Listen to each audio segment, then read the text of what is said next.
नमस्कार मित्रांनो.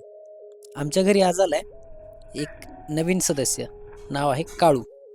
काळूच्या घरासाठी खास तयारी केली आणि त्याचं घर पण आपल्या घराच्या समोर ठेवायचं ठरलं. म्हणजे एकदम सुरुवातीला. येणाऱ्यांना सगळ्यात आधी नमस्कार तो करणार आणि मग नंतर आम्ही असं ठरलं. मुळात जातीनं लॅब्राडोर असलेला आमचा काळू ही लय खूप हुशार, लहानपणापासूनच. परंतु काही दिवस आम्ही त्याला छतावरती एक छोट्या घरामध्ये ठेवलं होतं. आता मोठा झालाय आणि आवाज पण वाढला त्याचा. त्यामुळे त्याला स्वतंत्र घर करायचं ठरवलं खाली. मग काय 2 दिवस गेले अक्षरशः वेल्डिंग करणं, जाळ्या बसवणं, त्याला कलर मारणं आणि मग त्याच्यामध्ये फळ्या वगैरे सगळं बसवलं. जेणेकरून त्याला काही अडचण येणार नाही. वेल्डिंगचं काम हे माझ्यासाठी जरा नवीन होतं. परंतु करायचं तर होतं. बाहेर माणसं भेटण्याला गेले म्हणून मग रागात मशीनच घेऊन आलो आणि अक्षरशः 2 दिवसामध्ये पिंजरा तयार केला. मग काय लेकीला सुद्धा आवडलं. तिने म्हणली, "वाह! छान आहे." मग काय नंतर काळूला सोडलं मध्ये. दुसरा डाकू आमच्या ताईच्या घरचा आहे.